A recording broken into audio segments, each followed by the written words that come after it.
देखिए, कोरोना काल हटा है, काल नहीं हटा। काल हटना चाहिए ताकि वहाँ डेवलपमेंट हो सके। अच्छी तो नौजवानों का ख्याल नहीं रखा जाएगा, नौकरी नहीं दी जाएगी, तानाशाही से काम चलाया जाएगा, तो जाहिर बात है कि वहाँ गवर्नमेंट की नालायकी है। तो इसमें ये एक मुद्दा बना लिया जाता है, नहीं जी पंडितों के घर उजाड़ दिए गए। हज़ारों कश्मीरी ऐसे हैं जिनके घर उजाड़े गए हैं। पंडित भी मुश्किल में है और मुल्ला भी मुश्किल में। जिस तरीके से भारत के दीगर स्टेट में लोग बेहाली में रहते हैं, इस तरह कश्मीरी भी बेहाल रहे, ये कोशिश की गई है, ना कि किसी कश्मीरी की सहायता के लिए कोई खड़ा हुआ है। और 70 साल में एक लम्हा वो बताएं जहां कश्मीर में मुस्लिम गैर मुस्लिम कोई लड़ाई हुई। होता सिर्फ इतना है कि पॉलिटिकल इशू बनता है, बंदे ने जवाब देना होता है, वो जवाब में देशद्रोही बन जाता है, एक लफ्ज़ में देशद्रोही बन जाता है। ये हिंदुस्तान के अंदर रह के हिंदुस्तान की बाजुओं को मजबूत करने का सबसे असल तरीका ये है कि आपसी भाईचारा कायम रखा जाए। हिंदुस्तान एक बहुत बड़ा देश है और यहाँ पर बहुत सारे स्टेट हैं, बहुत सारे राज्य हैं, हज़ारों तरह की भाषाएं हैं, सैकड़ों तरह के लोग हैं, उनकी कल्चर्स हैं। और ऐसे में एक जो ये डाइवर्सिटी है, इसको समझने की जो कोशिशें होती हैं वो बहुत कम हो पाती हैं। इस वजह से लोग एक जगह से दूसरी जगह के लोगों को कई बार नहीं समझ पाते हैं, उनकी तकलीफ़ों को नहीं समझ पाते हैं, उनकी परेशानियों को नहीं समझ पाते हैं, उनकी अच्छाई बुराई को भी समझने में उनको कई बार बहुत मुश्किल आती है, दूरियां होती हैं। इस वजह से कश्मीर को लेकर, जम्मू कश्मीर के मसले को लेकर जो कश्मीर से बाहर के तमाम स्टेट में रहने वाले लोग हैं वो शायद बहुत कम चीज़ें जानते हैं, अगर वो वहाँ नहीं गए, उस कल्चर को नहीं पहचानते हैं तो। खैर, एक ऐसा मौका इंडस न्यूज़ 24/7 के सामने आया है, क्योंकि बरेली में आला हज़रत उर्स का मौका है और यहाँ पर देश विदेश से हज़ारों लोग आए हुए हैं, ज़ायरीन हैं, और कश्मीर से भी कुछ लोग आए हैं। हमारे साथ कश्मीर से आए हुए तमाम लोगों में एक साहिब मौजूद हैं, मोहम्मद सफ़ी साहब। हम उनसे इस बारे में जानने की कोशिश करेंगे, असल में कश्मीर को जानने की कोशिश करेंगे हम कि वहाँ कैसे, कश्मीर क्या चीज़ है, कश्मीर की जो कल्चर है उसके बारे में जानने की कोशिश करेंगे, जिससे कि जो बहुत सारी ऐसी गलतफहमियां हैं वो भी दूर हो सकें। आपका बहुत बहुत स्वागत है। शुक्रिया जी, हम आपसे ये जानना चाहेंगे पहले तो कश्मीर के बारे में थोड़ा, जो आम तौर पर जितनी जानकारियां हैं लोगों के पास में, वो इसी तरह की हैं कि कश्मीर, जैसे यहाँ जो हिंदी पट्टी के लोग हैं वो बोलते हैं, कुछ नारेबाजियाँ होती हैं कि कश्मीर हम नहीं देंगे, कश्मीर दूध मांगो खीर देंगे, कश्मीर मांगोगे तो चीर देंगे, वगैरह वगैरह। लेकिन कश्मीर के लोगों की तरफ से कश्मीर को लेकर क्या बातचीत, उनको कैसे समझा जाए, ये हम आपके नज़र से जानना चाहते हैं। सबसे पहले ये जो आपने पहला क्वेश्चन ही ऐसा किया जो लफ्ज़ पत्थर से है। मैं ये कहता हूँ कि भारत का कोई भी कोना हो, कश्मीर से लेकर कन्याकुमारी तक, जहाँ एहतजाजी मसाइल होते हैं वहाँ पत्थर आ जाता है। और ये एक कश्मीर में नहीं हुआ है पत्थरबाजी का सिलसिला। आप काफ़ी सारे न्यूज़ उठा के देखें, जहाँ जहाँ चाहे किसान मसला हो, कोई भी मामलात आए हों, पत्थरबाजी ज़रूर हुई है। सिर्फ कश्मीर में ही पत्थरबाजी नहीं होती।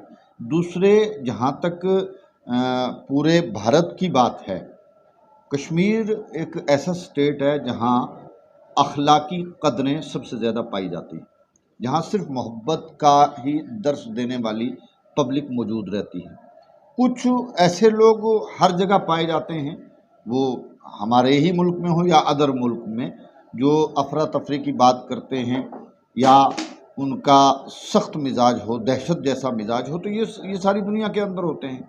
अब कश्मीर को एक टारगेट कर लिया जाए एक लफ्ज़ को लेकर कि कश्मीर में ही ये होता है, तो मैं कहता हूँ कि ये हमारी या तो कमज़र्फ़ी है या किसी तरीके से हम जो है कश्मीर को समझ नहीं पा रहे हैं, तब जाके हम इस तरीके की बातें निकालते हैं कि कश्मीर में ही हो रहा है। अलबत्ता जहाँ तक दर्द समझने की बात है, पॉलिटिकल इशू रहते हैं, वो हर जगह रहते हैं। लीडर की हज़ार तरह की बोली है और वो हर जगह रहती है। कई लीडर ऐसे होते हैं जो इस तरह के बयानात देते हैं जिससे पब्लिक में नाचाकियाँ पैदा हो जाती हैं। और जब जब किसी भी तारीख़ में कभी भी कोई मामला दहशत से जुड़ा आया है या पत्थरबाजी से जुड़ा आया है या कोई ऐसा मामला आया है कि वहाँ कुछ मामलात गलत हुए हों, तो वो पॉलिटिकल इश्यूज़ की बुनियाद पर हुआ है। अगर आप सही तरीके से इसको आगे समझना चाहें तो आप देख लीजिए, जितने भी बयानात उठा के देखेंगे, चाहे दिल्ली जला हो, दिल्ली के अलावा कोई और शहर जला हो, त्रिपुरा को भी उसमें लीजिए, सारी चीज़ें देखिए, वहाँ जो बयान गलत हुआ है वो पॉलिटिकल बुनियादों पर हुआ है। जब उस सियासी लोगों ने अपनी कुर्सी को चमकाने के लिए अपने गलत लफ्ज़ों का प्रयोग किया, तब पब्लिक पर आफत आई है, वरना तमाम स्टेट में और ख़ास तौर से कश्मीर में अखलाक की कुल्ली तौर पर कोई कमी नहीं है। जैसे एक बात, ये जो पत्थरबाजी की बात मैंने नहीं की, आपने क्योंकि की है, और इस बात से मुझे भी लगता है कि ऐसी परेशानियाँ बहुत सारी ऐसी हैं जो कि कॉमन हैं, सभी जगह हैं, सभी स्टेट में हैं, या कहें पूरी दुनिया में भी कई बार कुछ ऐसी चीज़ें हैं जो कॉमन हैं, जो एक जैसी हैं। तो उसको लेकर लोगों का गुस्सा भी फूटता है, उसको लेकर बहुत सारी चीज़ें होती हैं। लेकिन जैसे जो हिंदुस्तान के मामले में, अगर भारत के मामले में कहा जाए कि पॉलिटिकल इशू बना रहा है लंबे समय से कश्मीर। अब क्योंकि कश्मीर का एक हिस्सा हिंदुस्तान में है, एक हिस्सा पाकिस्तान में है, लेकिन जो ओवरऑल जो पूरा जो टोटल कश्मीर है, बल्कि एक तीसरा हिस्सा भी कहा जाता है जो कि चाइना में है। तो ये जो पूरा जो कश्मीर है, कश्मीरियत जहाँ से पैदा होती है, इसका मामला उलझा हुआ तो तब से है जब भारत की पाकिस्तान की आज़ादी हुई है, तब से, और तब से ये चला आ रहा है। तो इस क्योंकि ये एक ऐसा इशू है जिसको लेकर लगातार अलग अलग तरीके से अलग अलग समय में बात उठती भी रही है, इशू ऐसे रहे हैं, तो ये बाकी जगह से थोड़ा सा अलग भी है ये मामला, कि उसकी अलग कुछ अधिकार रहे हैं, उन अधिकारों को लेकर लोगों को लगता है कि देखिए, उनको मिलना अधिकार का जहाँ तक मामला है, मैं आपसे बड़ी वजाहत के साथ बात करूं, ब्रिटिश के दौर से कश्मीर जो है वो भारत के ज़ेर एहतमाम है, और उससे डील जो किया जा रहा है वो हमारा देश भारत ही करता है। और संविधानिक एतबार से, इंडियन लॉ के एतबार से देखा जाए तो कश्मीर जो है वो भारत का ही अटूट अंग है।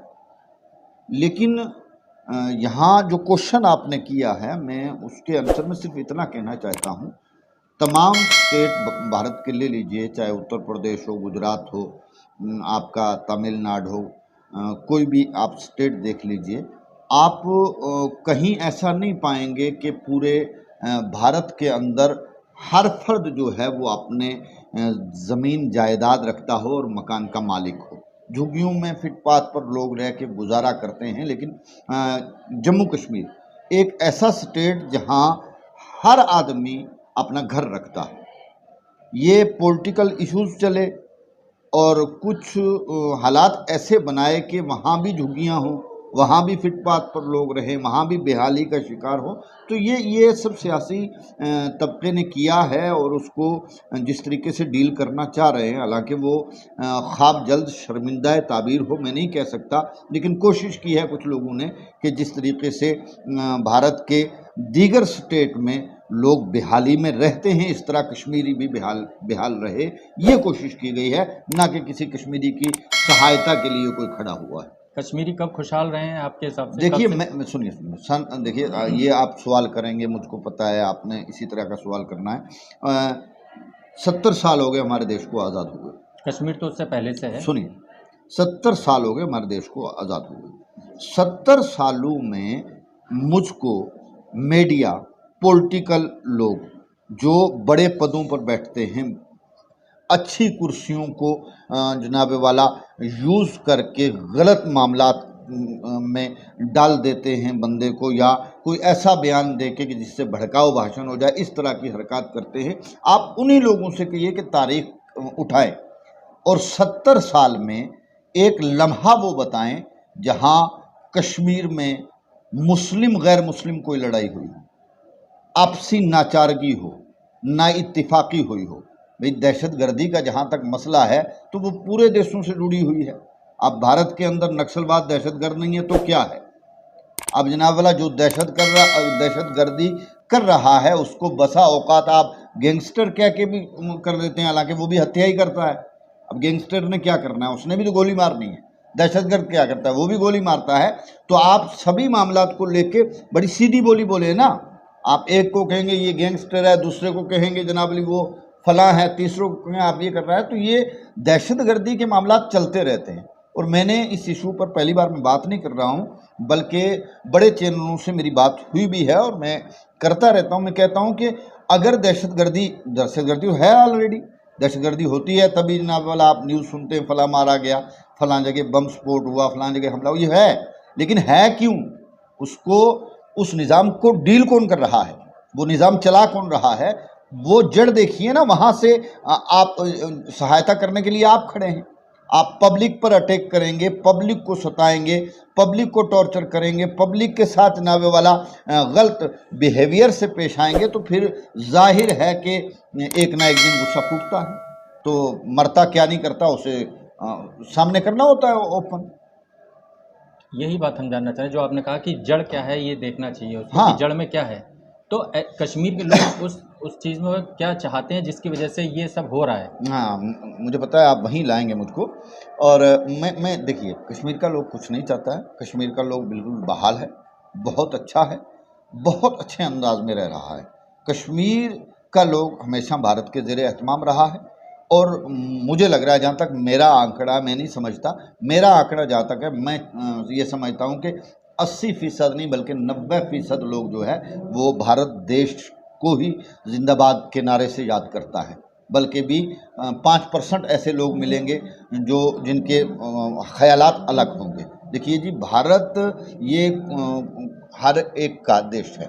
ये नहीं है कि एक आदमी फ़र्द वाहिद जो है वो इकरार करे नहीं जी मेरा ही देश। जैसे आजकल पॉलिटिकल सिस्टम चल रहा है, ये नहीं करो, वो नहीं करो, यहाँ ये किया जा रहा है, वहाँ इस तरीके से भड़काऊ भाषण दे के पब्लिक को आपसी जो है नाचारगी करके और दंगे झगड़े लड़ाइयाँ इस तरह के जो सिलसिले बनाए जा रहे हैं, अक्सर पॉलिटिकल लोग कर रहे हैं।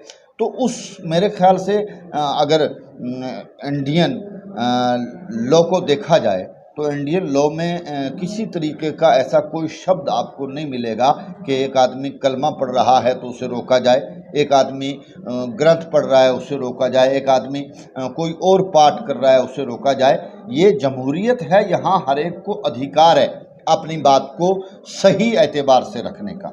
तो जाहिर है कि कुछ लोग इसमें आड़े आके खुराफात पैदा कर रहे हैं, और जिस खुराफात की बुनियाद पर जाहिर है अलग अलग जुमले निकलते हैं, फिर एक ने उधर से कहना है, एक ने इधर से कहना है। बात ये बन जाती है कि ये आदमी देशद्रोही मिजाज का है।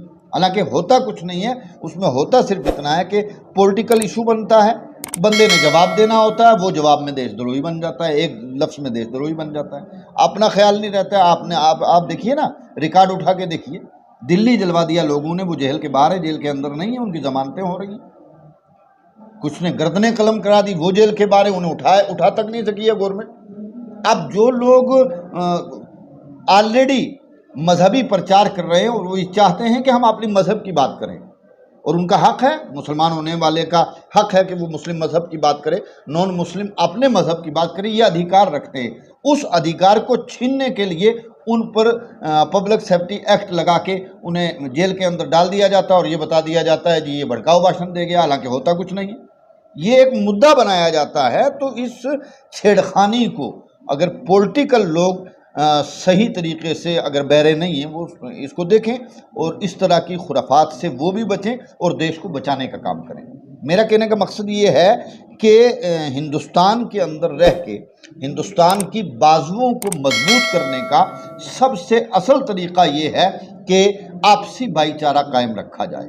अगर भाईचारा कायम नहीं रहता तो हिंदुस्तान की बाजू टूटती हैं, फला मुसलमान है, फला सिख है, फला ईसाई है, तो ये नाचारगी ख़त्म कीजिए। ये इस तरीके की जो पाठ पढ़ाया जाता है, ये पॉलिटिकल लोग पढ़ाते हैं।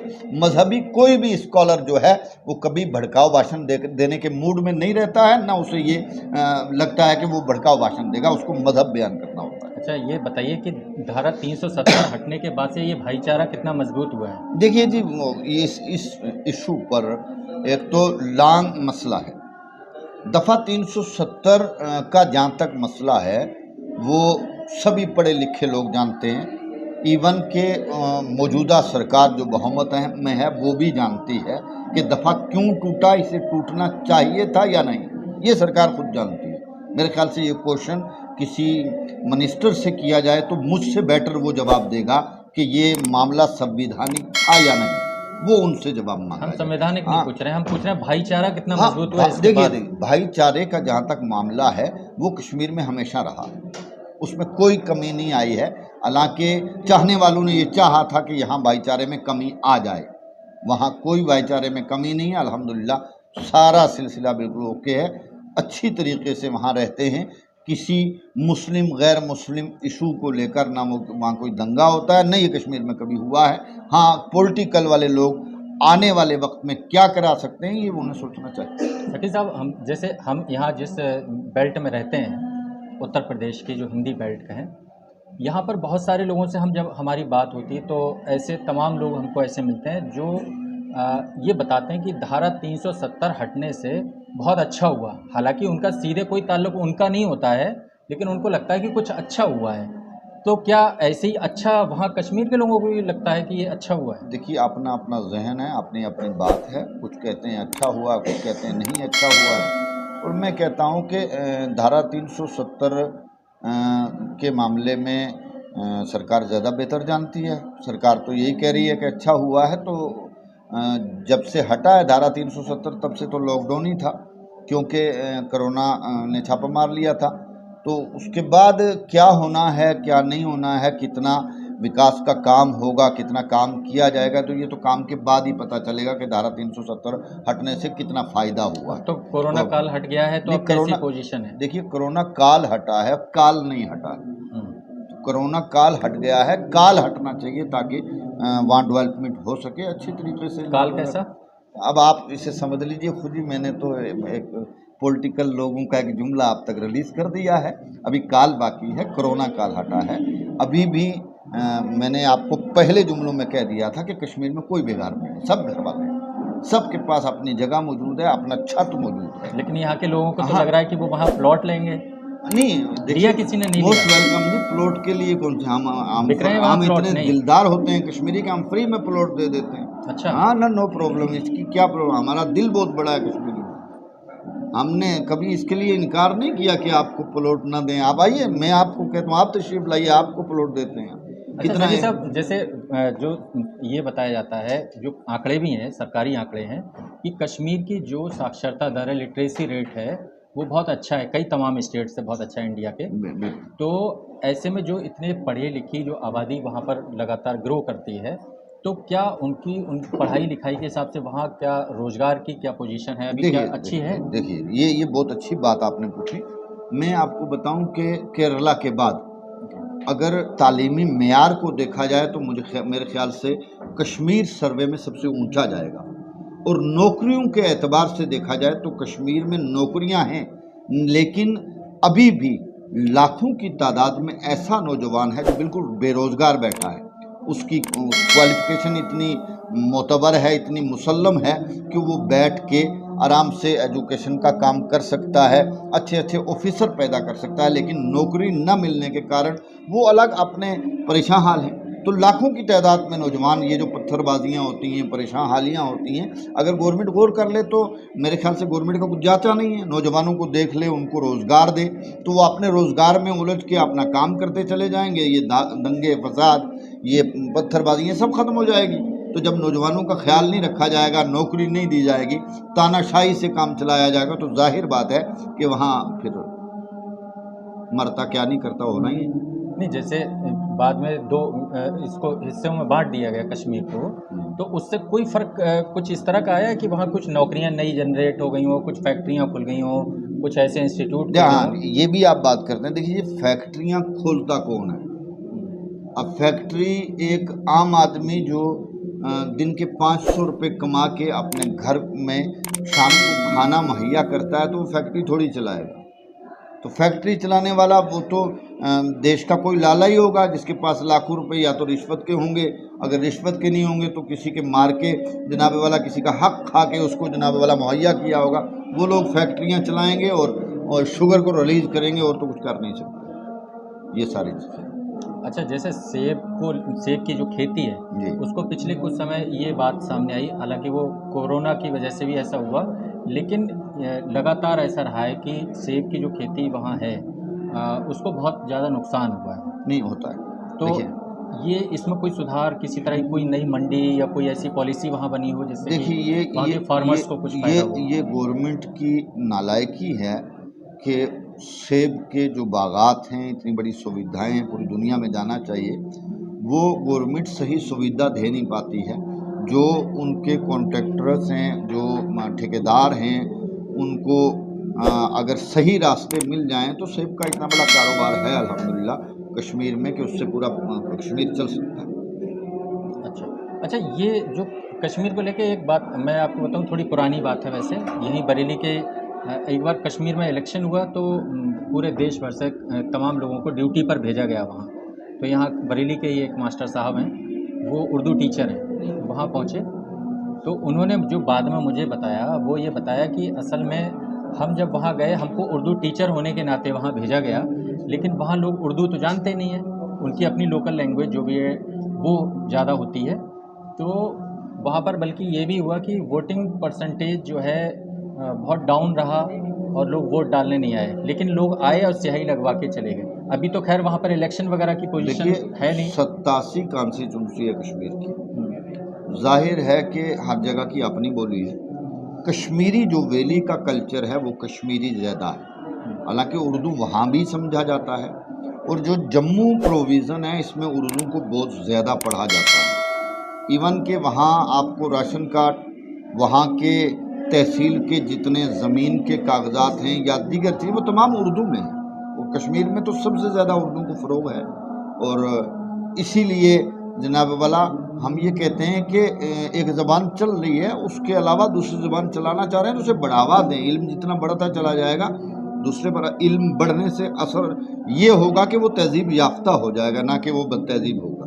तो इल्म बढ़ाया जाए, ना कि किसी ज़बान की मुखालफत करके जो है दूसरे को कंफ्यूज किया जाए, मेरा ये कहना है। अच्छा, कुछ कश्मीरी मित्र या कहें कि जान पहचान के लोगों से मेरी बात हुई, तो उनमें से उनका एक आध लोगों ने ऐसा भी कहा कि कश्मीर के लोग अपनी जो कहते हैं कि उनका गुलामी का जो काल है वो बादशाह अकबर के समय से मानते हैं। उससे पहले से वो जो है उनकी एक उनका कहें कि वो नहीं, आज़ाद किस्म कश्मीर के रहे की हैं। इस मैटर में अपनी एक तारीख है। हम्म, वहाँ तो अकबर का कोई मसला रहा भी नहीं है। हम्म, वहाँ जो कश्मीर में जो राज रहा है वो हरी सिंह से पहले राठौर ख़ानदान का रहा है, जिसमें डिस्ट्रिक्ट पुंछ में आज भी किला मौजूद है, और वो सिराजुद्दीन खान थे।